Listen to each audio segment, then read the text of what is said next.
Hello, learners. Welcome back to the Motivated Mind Zone. It's great to be back. We are diving deep today into a topic that I think plagues almost everyone on the journey to true English fluency. Hmm. It's that exhausting, frustrating, and incredibly common problem of constant internal translation. It is the single biggest bottleneck. It really is. Oh, It yeah. keeps so many competent English learners sort of stuck at an intermediate level. You know the scenario, don't you? Oh, absolutely. Someone asks you a relatively simple question in English, and there's that agonizing delay, that mental buffering. Yeah, the wheels are just spinning. They're spinning while your brain tries to convert the question into your native tongue, carefully drafts a perfect response, and then laboriously pushes it back out into English. It feels like you're speaking through layers of gauze. Exactly. You are essentially doing 4 mental tasks instead of 1. Hmm. And that's why speaking feels so slow, Mm-hmm. so stressful, and completely unspontaneous. Right. So today, we're tearing down that bottleneck. We've synthesized insights from some really specialized guides focusing on cognitive fluency and high-speed listening practice. And we have a clear mission Mm-hmm. to reveal the 7 specific actionable steps that can help eliminate that reliance on internal translation, making your English delivery smoother, quicker, and, genuinely automatic. And this isn't just vocabulary advice we're talking about. This is a blueprint for rewiring your brain. A blueprint, I like that. Think of it this way. Right now, if you're translating, you're operating your cognitive machinery like one of those Rube Goldberg machines. Right, a super complicated device to do something simple. Exactly. A complicated apparatus designed to perform a simple task. Our goal today is to help you flip the switch and go straight from the thought, the concept, to the sound, the speech. And that changes everything. It changes everything about how you interact with the language. Okay, so let's start by really unpacking this translation trap. Why does this 4-step conversion process, input, translation, formulation, retranslation, output, why does it create such a massive drag? I mean, isn't it just a harmless safety net for some people? It's anything but harmless. The term our sources use is cognitive drag, and it hits right at the core of human information processing, your working memory. Okay, the brain's temporary scratch pad. Exactly. It's that limited space where you hold information while you're actively manipulating it. So when you listen to a sentence in English, you need that working memory to analyze the grammar and keep the context. But if you immediately jump to translating it, You don't just fill it, you overwhelm it. Yeah. The translation step occupies nearly all of your limited working memory resources. While you are busy translating that initial English phrase into your native language, the speaker has already moved on. they're still talking. They're still talking. You can't process the new information because your working memory is exhausted dealing with the old stuff. The result is inevitably slow speech, high stress, and ultimately confusion because you're just constantly playing catch up. And I imagine the quality of what you eventually say suffers too, because you're fighting these internal roadblocks, right? You're stressing over, wait, what's the perfect grammatical structure for this thought I just had in my language? Precisely. You immediately shift your focus away from communication, the actual goal, to these complex analytical grammar rules. You stop thinking about what you want to say and start agonizing over how to construct the perfect sentence. And the irony is, The ultimate irony is that by aiming for flawless, perfect grammar through this slow translation, the resulting speech feels artificial. It feels stilted and entirely unnatural. it breaks the whole flow of the conversation. It defeats the entire purpose of fluency. So, if the problem is using our native language as a filter, the solution must be learning how to build a direct link, a concept to English link. And that brings us right to the very first step. Step 1. And it's absolutely foundational. Learn phrases, not words. We cannot stress this enough. Most beginner and intermediate learners create these vocabulary lists, right? And they consist of single words A noun, a verb, an isolated adjective. This is a fatal flaw. Why is it so fatal? Because English, like most languages, operates primarily through chunks of language. These are prefabricated structures, and when you only know single words, you're forced to translate and assemble every single sentence from scratch. And that assembly process is exactly where that cognitive drag we talked about happens. Hmm. If you try to translate words individually, especially with common English idioms or phrasal verbs, the result is, well, it's often complete nonsense. Let's use the examples from the source material because they just perfectly illustrate this problem. If you try to translate common conversational units like by the way, or come on, hold on, no worries, or take your time, if you do that word by word, you fail immediately. Hold on. The learner translates hold. Maybe they're thinking to grasp something and on top of something. So they're building this physical image in their head. But the meaning is just, wait a moment. It has nothing to do with grasping. If you have to assemble that meaning by translating two separate physical concepts, you've already missed the next vital piece of the conversation. It's an unsustainable mental burden. Which is why we have to redefine the basic unit of what we're learning. Exactly. We need to redefine the fundamental unit of language acquisition. It's not the word, it's the collocation, the fixed expression, the phrasal verb. These are the pre-packaged mental tools. I can give an example of that. Sure. If you look up the word heavy by itself, you get one basic definition. Yeah. But if you learn the chunk, heavy traffic, or heavy rain, or heavy sleeper, you immediately know three appropriate contexts and have three phrases ready to go.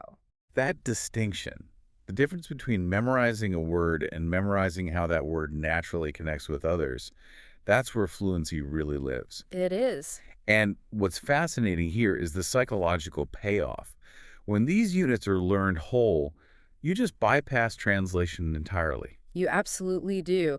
When you memorize no worries as the single unit that means it's okay or you're welcome, your brain moves directly from the social concept reassurance, acceptance, straight to the expression. The native language circuit doesn't even get activated. It doesn't need to. The brain simply pulls the prepackaged expression out of its mental toolkit and it's ready for automatic production. The sheer efficiency you gain by learning in these chunks is remarkable.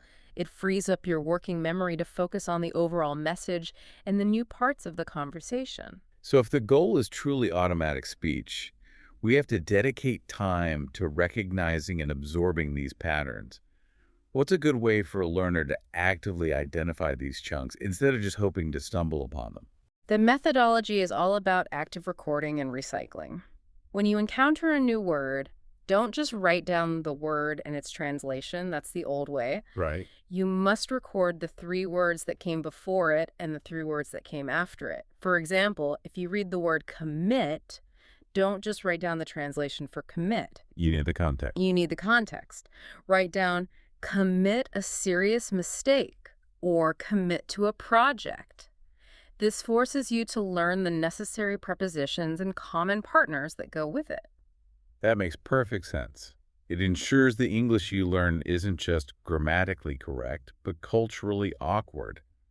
That stiffness we mentioned earlier, that's the sound of someone building a sentence word by word. It really is. When you use chunks like take your time, it's instant, it's natural, and it requires zero analytical effort.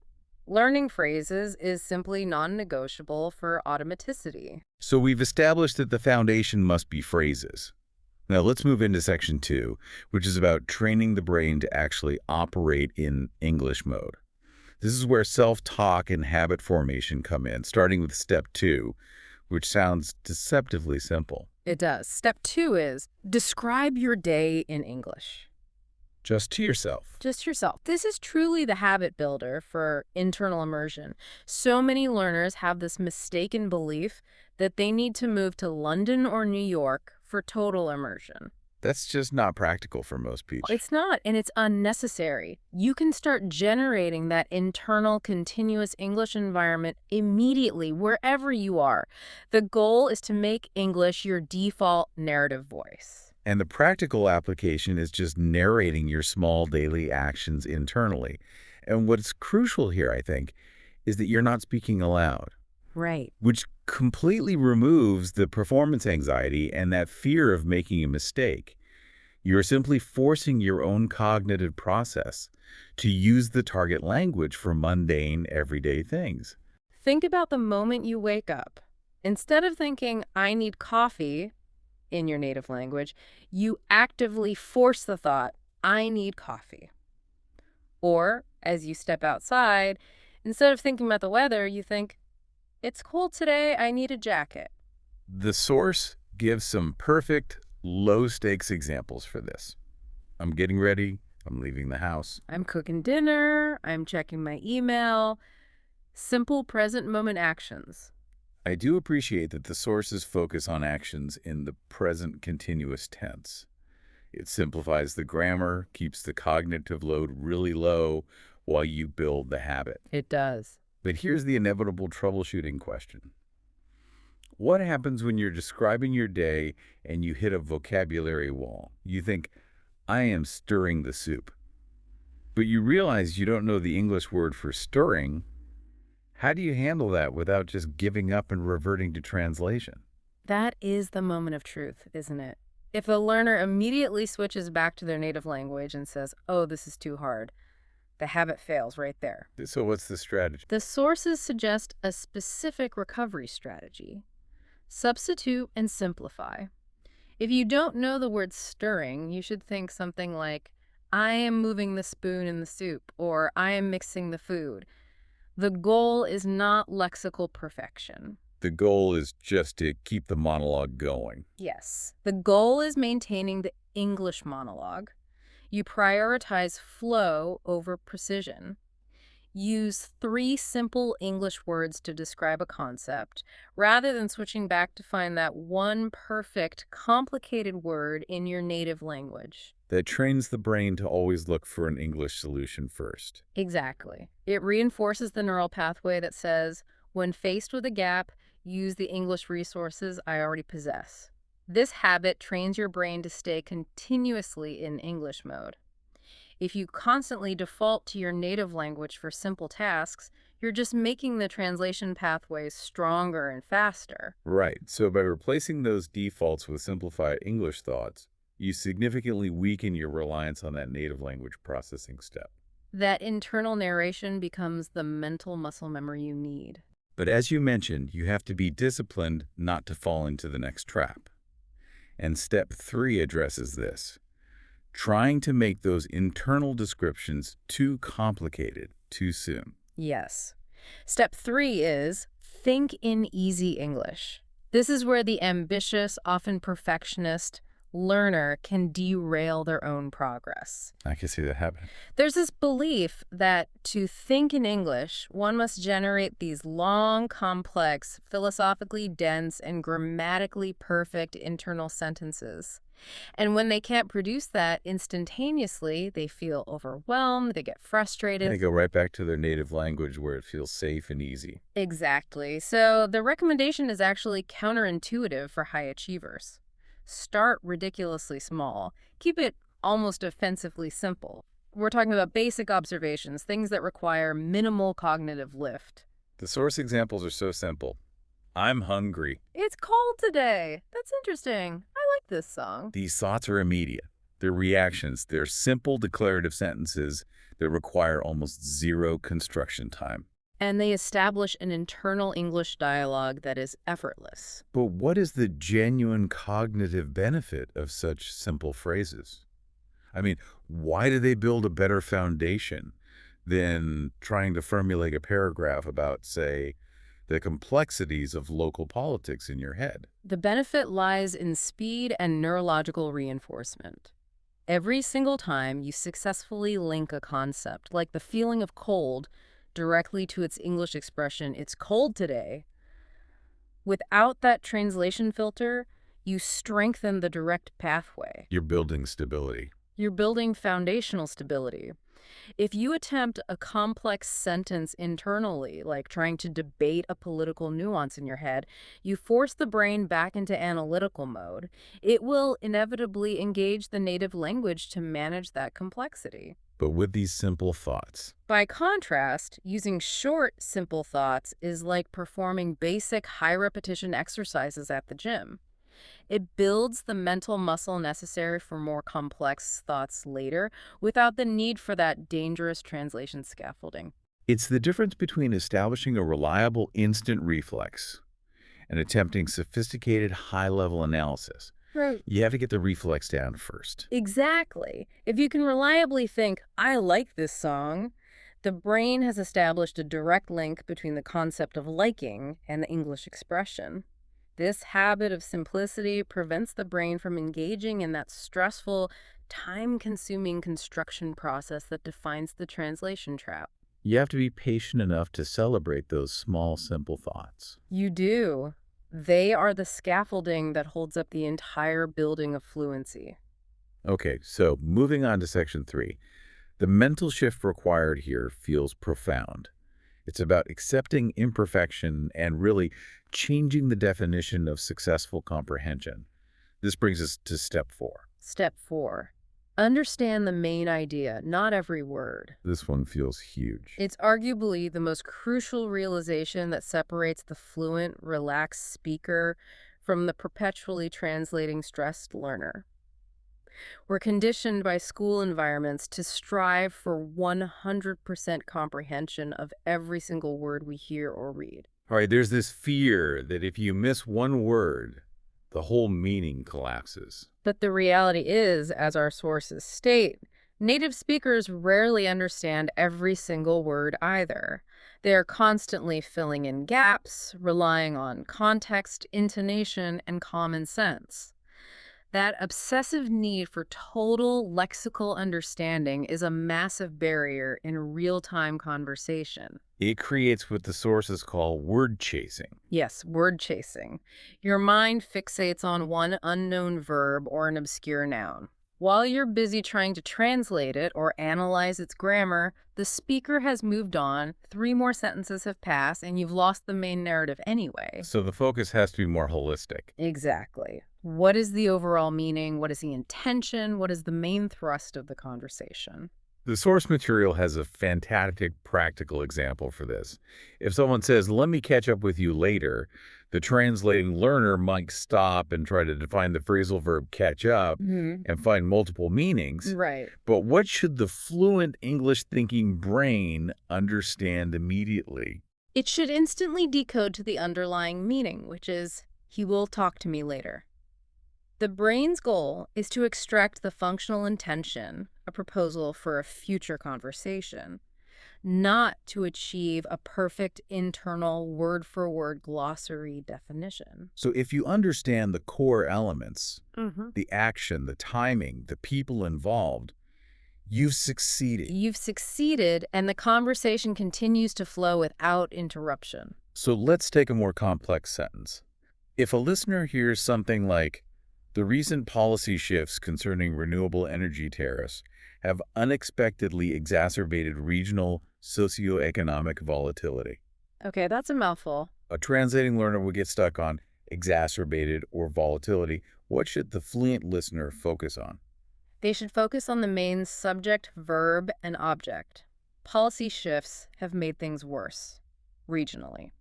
That's the core message. Okay. You understand that the policies caused a negative outcome. You can then respond to the idea, perhaps by saying, wow, that sounds complicated, rather than being paralyzed by the need to define exacerbated before you can say anything. So accepting ambiguity is the gateway to faster processing. It is.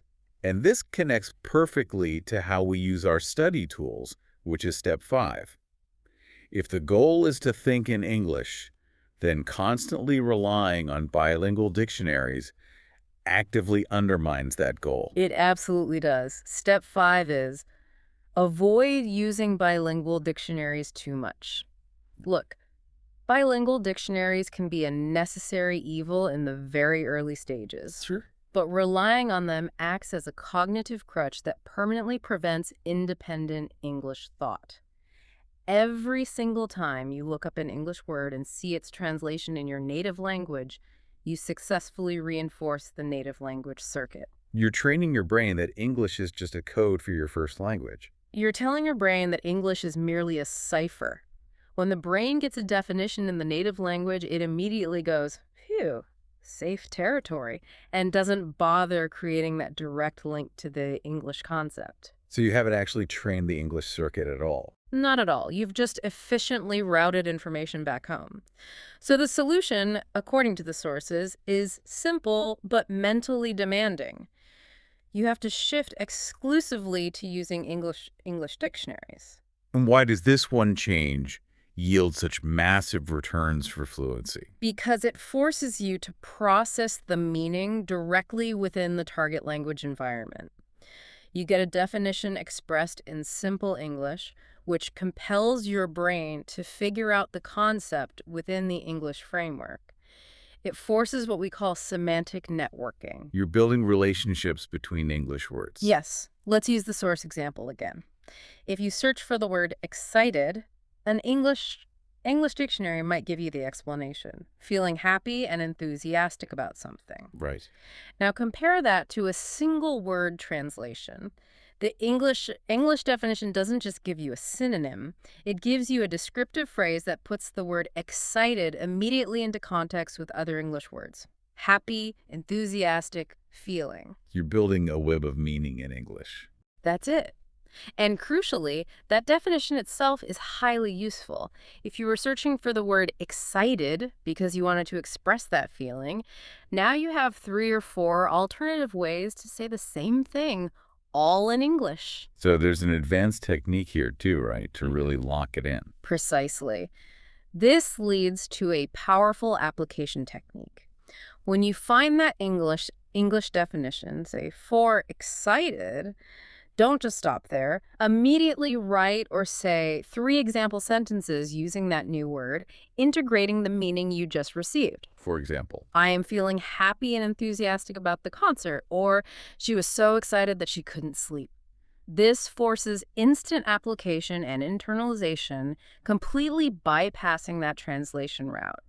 This shift in how you use your tools is a crucial psychological move toward independent language processing. okay, we've covered cognitive reorganization and resource management. Now let's move into physical training and the emotional component, because the body and the mind have to work together here. Let's talk about step 6, shadowing practice. Shadowing is perhaps the most powerful and maybe the most resisted technique for training automatic production. I can see why. It sounds hard. It is, but it's effective. It involves listening to English audio, a short podcast clip, a YouTube video, an audiobook, and then repeating the speaker's words at the exact same time. You're trying to be their echo. That sounds incredibly challenging. It's almost like cognitive dissonance. And frankly, some listeners might ask, if I'm not focusing on comprehension, aren't I just mindlessly mimicking sounds? How is this not just a useless party trick? That's a fair challenge, but the objective here is entirely neurological. The training objective is not comprehension, it is production automation. You are forcing your brain to produce English sounds, rhythms, and intonation patterns without the time or capacity to analyze them. You're just copying the rhythm, the tone, the speed. Exactly. Because you're repeating simultaneously, you physically cannot afford the cognitive time to translate. It forces the language to become a reflex, not some carefully constructed artifact. So the goal is to create the English equivalent of muscle memory in your mouth and your ears. You mentioned the auditory feedback loop. Can you explain exactly what that is and why shadowing trains it so well? Of course. The auditory feedback loop is how your brain monitors your own speech. When you speak, you immediately hear yourself, and your brain adjusts the next output based on the sound it just received. Okay. If a learner is translating, that loop is slow and constantly correcting based on native language expectations. Shadowing forces the mouth and the ear to synchronize to the rhythm of the native English speaker. You are training your internal editor to accept English flow as correct. It's the ultimate shortcut. The speed requirement of shadowing forces the brain to just skip the translation step. It has to. Your analytical brain, the one that loves grammar rules and translation, it simply cannot keep up. It Mhm. has to hand control over to the automatic pattern recognition part of your brain. It forces you to rely on those chunks and phrases we discussed earlier, making them truly automatic. So what are the best practical tips for starting this? 5 minutes a day sounds encouraging, but how do I choose the material? How loudly should I be speaking?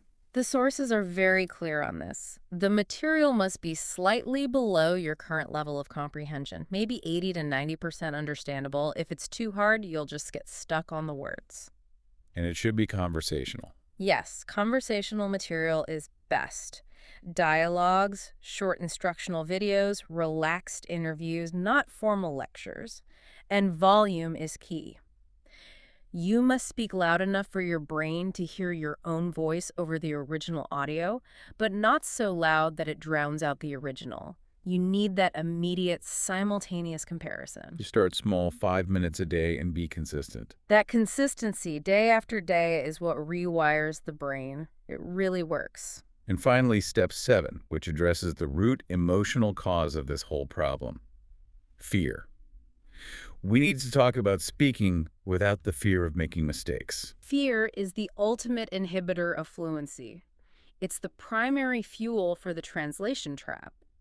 The source material identifies that the biggest reason people default to translating is performance anxiety.